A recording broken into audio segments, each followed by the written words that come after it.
టాలీవుడ్ ప్రస్తుతం మళ్ళీ drugs rave party అంటూ మళ్ళీ ఇష్యూలో ఇరుక్కున్న పరిస్థితి అయితే ఉంది.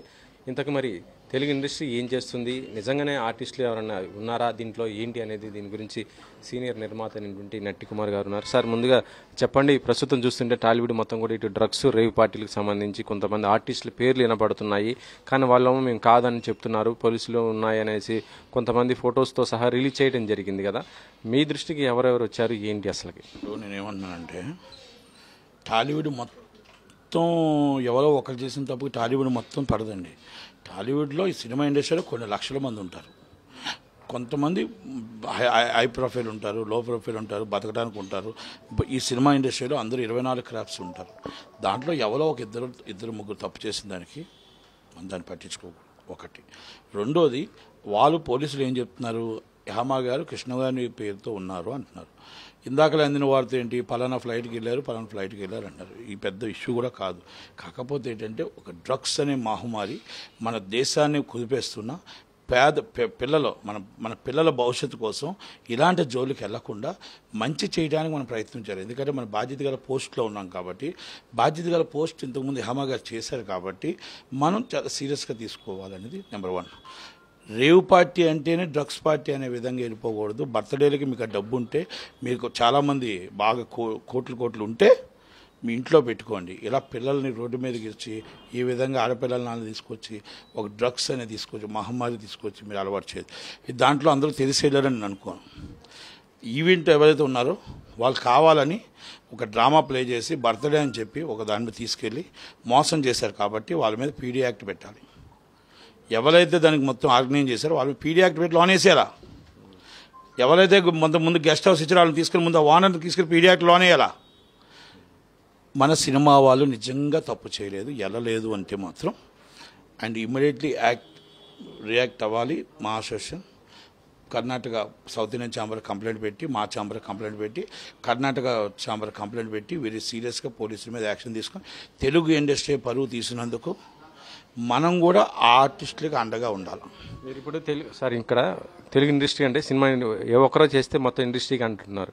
గతంలో కూడా చాలామంది అంటే డైరెక్టర్స్, హీరోలు, హీరోయిన్స్ మొత్తం కూడా ఒక సిట్ ఏర్పాటు చేయడం జరిగింది. వాళ్ళందరినీ ఎంక్వైరీకి పిలవటం, టెస్టులు తీసుకోవటం, అది చాలా జరిగింది. అది మరి ఆ కేసు ఇంకా నడుస్తున్నట్టే ఉంది నాకు తెలిసి. అయితే మరి అది మొత్తం ఉన్నారు కదా, క్లీన్ చిట్ ఇచ్చారు, అన్ని కట్ చేశారు, అన్ని టెస్టులు చేశారు, క్లీన్ చిట్ ఇచ్చారు. ఒకరికి కూడా కేసు ఏం రాలేదు. అది వాళ్ళకి ఎందుకు క్లీన్ చిట్ ఇచ్చారు, వీళ్ళు ఎందుకు డిప్రమేషన్ వేయలేదు, వీళ్ళు ఎందుకు సీరియస్ యాక్షన్ తీసుకోలేదు, సోషల్ మీడియాలో ఎందుకు ఇలా పరుగులు పోయాయో, మొత్తం టోటల్గా ఒక్కొక్కరిని మొత్తం టోటల్గా సోషల్ మీడియా గవర్నమెంట్ ఎందుకు అంత సీరియస్గా తీసుకొని వాళ్ళందరినీ రోడ్డు మీద లైన్ నిలబెట్టిన టికెట్లకు లైన్ నిలబెట్టిందో అది వాళ్ళకి తెలియదు, గవర్నమెంట్ కేసీఆర్ గారికి తెలియదు, అప్పుడు గవర్నమెంట్ కేసీఆర్ గారికి తెలియదు, అది ఎవరు చేశారో తప్పు తెలియదు.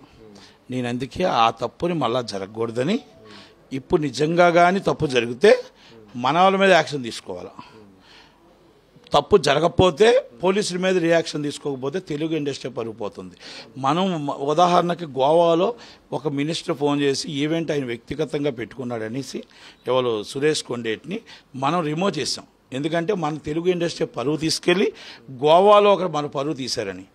అది వాళ్ళు వ్యక్తిగతమైనా మనం సీరియస్ తీసుకున్నాం. ఇది మన ఇండస్ట్రీని తీసుకొచ్చి ఒక డ్రగ్స్ మాఫియాలో కర్ణాటక రాష్ట్రంలో మన పరువు తీశారు కాబట్టి మనం ఏం చేయాలి, రిమూవ్ చేయడమే కాదు ఇమ్మీడియట్లీ వాళ్ళ మీద కేసు ఫైల్ చేయాలి కదా. వాళ్ళు ఎందుకంటే బాధ్యత గల పోస్టులో ఉన్నారు. ఒకప్పుడు బాధ్యత గల పోస్టులో ఉంది ఆమె కదా.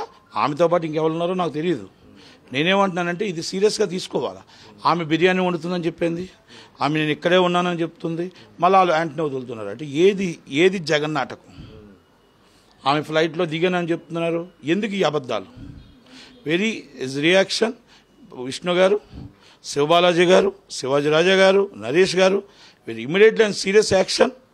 ఒక తప్పు చేస్తే యాక్షన్ తీసుకోవాలా, తప్పు చేయకపోతే మన పరువు తీసే తెలుగు ఇండస్ట్రీ పరువు తీసినందుకు ఆమె action immediately south Indian chamber నుంచి కర్ణాటక ఛాంబర్, ఇమీడియట్లీ కర్ణాటక పోలీసుల మీద మనం యాక్షన్ తీసుకోవాలి. అండ్ సపోర్ట్ అంటే ఆమెకి మన సపోర్ట్ ఉండాలి. ఇలాంటి విషయాలపైన స్పందించమని మీరు ఇటు మా అసోసియేషన్కి లేక ఫిలిం ఛాంబర్కి లెటర్ రాస్తారా? ఎందుకంటే ఇలాంటి విషయాలు మీరు ప్రతి విషయాలు ఇండస్ట్రీకి సంబంధించి లేదంటే సోషల్ విషయాలు పొలిటికల్ సంబంధించి ప్రతి విషయాలు కూడా రియాక్ట్ అవుతుంటారు, అందులో తప్పు ఒప్పులను కూడా ప్రస్తావిస్తుంటారు. కాబట్టి ఇప్పుడు ఇది ఇండస్ట్రీకి పడ్డటువంటి ఒక మరక, ఈ మరక నిజమా కాదా అనేది తేల్చాల్సిన బాధ్యత ఇటు చట్టానికి ఉంది, దాంతోపాటు ఇటు ఇండస్ట్రీ కూడా ఉంది. కాబట్టి ఇలాంటి విషయాలు ఇండస్ట్రీ ఇప్పుడు మా అసోసియేషన్ దాంతోపాటు ఫిలిం ఛాంబర్ ఏం చేయాలనుకుంటున్నారు? మీరేమైనా లెటర్ రాస్తారు? 48 hours చూస్తాను. 48 hours చూసిన తర్వాత ఇమ్మీడియట్లీ మా అసోసియేషన్ ప్రొడ్యూసర్ కౌన్సిల్ జాయింట్ సెక్రటరీగా chamber of commerce and commissioner of police and Hyderabad and Karnataka police and Karnataka deputy CM D K Shivakumar garu, ఎందుకంటే వ్యక్తిగతంగా మాకు బాగా పరిచయం కాబట్టి ఇమీడియట్లీ మా సినిమా ఇండస్ట్రీ పరువు తీస్తున్నారు కాబట్టి ఇది ఎలా జరుగుతుంది, ఏం జరుగుతుంది, తప్ప ఒప్ప అనేది ఇమీడియట్లీ క్షుణ్ణంగా ఎంక్వైరీ చేసి ఇలాంటిది మనం ఇలాంటి చట్టవిరుద్ధమైన పనులు, పిల్లల్ని ఇబ్బంది పెట్టే పనులు, ఇలా డ్రగ్స్ మాఫియా అనేది ఎవరైనా అరికట్టవలసిందే, ఎవరైనా దీన్ని ఖండించవలసిందే. కనుక వెరీ సీరియస్ యాక్షన్.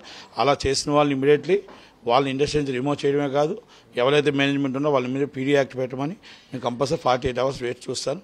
ఎవరు స్పందించకపోతే నేను రాస్తాను లెటర్స్.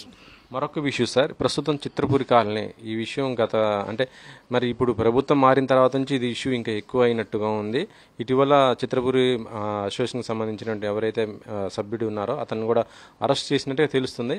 ఎంతవరకు వాస్తవం, ఏం జరుగుతుంది అసలు చిత్రపురి కాలనీకి సంబంధించి? కొన్ని 100 కోట్ల కుంభకోణం జరిగింది. దాంట్లో ఫ్లాట్లో నిజమైన సినీ కార్మికులు లేడు, సినిమా కార్మికులు అన్నో లేకుండా ఎమ్మెల్యేలు, ఎంపీలు, ఎంపీ కొడుకులు, మినిస్టర్ కొడుకులు వాళ్ళు దాంట్లో ఉన్నది.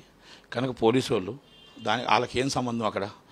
అది ఆల్రెడీ రాజశేఖర రెడ్డి గారు 150 కోట్లు మొత్తం టోటల్గా ట్యాక్స్ ఫ్రీ ఇచ్చి అప్పుడు విజయభాస్కర్ రెడ్డి గారు, ప్రభాకర్ రెడ్డి గారు ఆ స్థలాలు ఇస్తే దాన్ని తీసుకొచ్చి ఇలా అసోసియేషన్ అని పెట్టి దాంట్లో మొత్తం కొంత ల్యాండ్ వచ్చి చంద్రబాబు శ్రీనివాసరావు గారికి మొత్తం టోటల్గా రిజిస్ట్రేషన్ చేయడం ఏంటి, ఆయన రిజిస్ట్రేషన్ చేసుకోవడం ఏంటి? ఇది సొసైటీ ల్యాండ్కి ఎవరికి ఏం రైట్ ఉంది? ఎవరికి రైట్ ఉంది? ఇది సొసైటీ ల్యాండ్ రిజిస్ట్రేషన్ చేసుకోమని చేయడానికి వీళ్ళకేం రైట్ ఉంది, చేసుకోవడానికి ఆయనకి ఏం రైట్ ఉంది? డబ్బులు 30 కోట్లు ఇచ్చే రైట్ వాళ్ళకి ఎక్కడ ఉంది? ఎవరు తీసుకుంటారు? ఇది సొసైటీ యాక్ట్. సొసైటీ ల్యాండ్ని అలా చేయొచ్చా? సొసైటీ యాక్ట్ ఏం చెప్తుంది? అలా బయట డబ్బులు తీసుకోవచ్చా? ఆ డబ్బులు అంటే లంచాల రూపంలో ఇచ్చారంట, లంచాల రూపంలో. అది ఎవరికి ఇచ్చారు? ఏ మినిస్టర్కి ఇచ్చారు? గత మినిస్టర్, ఇప్పుడు కాదు. ఎవరికి ఇచ్చారు? ఏ మినిస్టర్కి ఇచ్చారు? ఏ పర్మిషన్లకు ఇచ్చారు? ఏ రో హౌసెస్ పర్మిషన్లకు ఇచ్చారు? ఆ డబ్బులన్నీ కూడా మొత్తం టోటల్గా 3 రోజుల్లో తేలుస్తారా? లేదనుకుంటే మొత్తం టోటల్ బ్యాంక్ అకౌంట్తో సైతం నేను తేల్చమంటారా? నేను చెప్పి చూపిస్తాను. ఇంకా ఎందుకంటే very serious action. Immediately Komatireddy Venkatreddy గారు very serious action and Revanth Reddy గారు మీరు సీరియస్గా యాక్షన్ తీసుకోండి. వాళ్ళ మీద మొత్తం టోటల్గా పేద ప్రజలను కాపాడండి, సినీ కార్మికులను కాపాడండి, చిత్రపురి కాలనీని కాపాడండి. చిత్రపురి కాలనీ కాపాడి నిజమైన కార్మికుడికి ఇవ్వండి. అవతల అలాట్మెంట్ చేసిన వాళ్ళందరి మీద ఎవరైతే తప్పుడు అలాట్మెంట్స్ ఉన్నాయో, తప్పుడు సర్టిఫికేట్ ఇచ్చారో యాక్షన్ టు ఇమీడియట్లీ రియాక్షన్ తీసుకోండి. అలాగే సొసైటీ యాక్ట్ ఎవరైతే ఉన్నారో, సొసైటీ కమిషనర్ వాళ్ళు ఉన్నారో, వాళ్ళు కొంతమంది కుమ్మక్కయ్యారు, వాళ్ళ మీద కూడా సీరియస్ యాక్షన్ తీసుకోవాలి. అలాగే కొంతమంది దీని మీద డబ్బులు పేర్లు చెప్పి మొత్తం డబ్బులు క్యాష్ విత్డ్రాల్ చేసిన అసోసియేషన్ ఉందో, అసోసియేషన్లో మొత్తం టోటల్గా చాలా కోట్ల రూపాయలు క్యాష్ విత్డ్రాల్ చేశారు. ఆ డబ్బు ఎక్కడికి వెళ్ళిందో ఎంక్వైరీ చేసి వాళ్ళు ఇమీడియట్లీ సీరియస్గా యాక్షన్ తీసుకోవాలని మనవి. అంటే ఇది టాలీవుడ్లో ఒక పెద్ద స్కామ్ అంటున్నారు కదా, అంటే ఇందులో ఎవరెవరి పాత్ర ఉంది? మీరు గత ప్రభుత్వంలో మంత్రులు ఇవన్నీ చెప్పారు, అసలు అసోసియేషన్కి సంబంధించి ఎవరెవరు ఉన్నారు ఏంటి? అసలు బయటికి స్మాల్గా కనబడతారు చాలా బిగ్ బాసెస్, బయటికి స్మాల్గా కనబడతారు చాలా బిగ్ బాసెస్ ఉన్నారు. బిగ్ బాసెస్ అంటే తిమింగలాలు ఉన్నాయి. కనుక బయటికి చూస్తే చిన్న పిత్తబరిగి అంటారు, పిత్తబరిలా కనబడతారు. తిమింగలాలు ఉన్నాయి. కాబట్టి ఆ తిమింగలాల్ని పట్టుకోవాలంటే ఇప్పుడు రేవంత్ రెడ్డి గారు లాంటి వాళ్ళు, కోమటిరెడ్డి వెంకటరెడ్డి గారు లాంటి వాళ్ళు వస్తారా? ఆ కార్మికులకి న్యాయం జరుగుతుందా? లేకపోతే మళ్ళా వాళ్ళని కూడా ఇటు జాయిన్ చేసుకొని అన్యాయం చేస్తారా అనేది వెయిట్ చూద్దాం. 1 week వెయిట్ చూసిన తర్వాత మాట్లాడదాం. ఇంత జరుగుతున్న ఈ టైంలోనే మళ్ళీ చిత్రపురి కాలం ఒక కొత్త వెంచర్ కూడా వేయటము, మళ్ళీ డబ్బులు వసూలు చేయడం లాంటివి జరిగింది అంటున్నారు కదా. అదే అంటున్నాను, దాన్ని తీసుకొచ్చి తాకట్టు పెట్టారు, ఆ డబ్బును రిజిస్ట్రేషన్ చేశారు, మళ్ళీ దాని దగ్గర వెంచర్ వేసి డబ్బులు వసూలు చేస్తున్నారు. ఇది ఎంత దాకా కరెక్ట్? ఇవన్నీ దాంట్లో రాజకీయ నాయకులు కొంత పేమెంట్లు వెళ్తున్నాయి, కొంతమంది కొంత పేమెంట్లు వెళ్తున్నాయి. అన్నీ కూడా సీరియస్గా తీసుకోవాలా.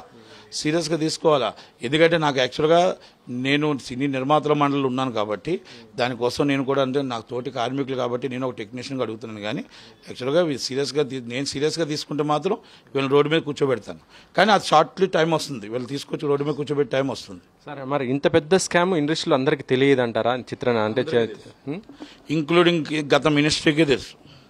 గత మినిస్ట్రీకి తెలుసు, గత మినిస్టర్కి కూడా దీంట్లో అన్ని సంబంధాలు తెలుసు, అందరూ అనుబంధాలు తెలుసు, అందరూ ఆయన ఫోటోలు మొత్తం టాయిట్లో ఆయన బర్త్డేలు ఎలా చేశారో తెలుసు, ప్రకాష్ గౌడ్ గారి బర్త్డేలు ఎలా చేశారో తెలుసు, సినిమా ఇండస్ట్రీలో తెలుసు, కేటీఆర్ గారికి ఇంకా బాగా తెలుసు, కేటీఆర్ గారికి ఇంకా అతి దగ్గరగా తెలుసు, చాలా చాలా బాగా తెలుసు. వీళ్ళు ఏంటంటే బ్యానర్లు కట్టినో లెవెలో తెలుసు, వీళ్ళు కటౌట్లు కట్టినో లెవెలో తెలుసు, అన్నీ తెలుసు. అందుకే నేను చెప్తున్నాను కదా, 1 వీక్ టైంలో ఏం జరుగుతుంది, లేకపోతే దాన్ని జూన్ 4 తర్వాత మా విజృంభణ ఏంటో మేము చూస్తాం. ఇదే టైంలో గతంలో చిరంజీవి గారు కూడా ఒక ప్రకటన చేశారు ఏంటంటే వాళ్ళ నాన్నగారి పేరు మీద అక్కడ ఒక హాస్పిటల్ చిత్రపురి కాలనీలో కడతామని. ఇలాంటి విషయాలు చిరంజీవి గారికి కూడా తెలియకుండానే చేస్తున్నారా ఏంటి? చిరంజీవి గారికి ఏం తెలియదండి. చిరంజీవి గారు ఏదైనా హెల్ప్ చేయడమే తెలుసు, కానీ ఎవరేం చేస్తున్నారు, వాళ్ళు దొంగలా దొరలా, లేకపోతే వాళ్ళు డబ్బులు దోచుకుంటున్నారా. ఇదే ఫెడరేషన్ హాస్పిటల్ నేను డబ్బులు ఇచ్చాను, అందరూ డబ్బులు ఇచ్చారు. ఫెడరేషన్ హాస్పిటల్ మేము కూడా డబ్బులు ఇచ్చాం, 2 లక్షలు. అందరూ అక్కడ ఏం చేస్తున్నారో మాకేం తెలుసు, డొనేషన్ అంటే ఇచ్చాం. అలాగే చిరంజీవి గారు కూడా డొనేషన్ ఇచ్చి మా నాన్నగారి పేరు మీద హాస్పిటల్ కట్టాలనుకుంటాడు, కానీ వాళ్ళు ఏం చేస్తున్నారు, వాళ్ళు ఏం పాడు చేసేస్తున్నారు, వాళ్ళు ఏం కుంభకోణం చేస్తున్నారు ఆయనకేం తెలుసు. వాళ్ళు ఎవరో వచ్చారంటే అదే బుకే ఇస్తే బుకే తీసుకుంటారు.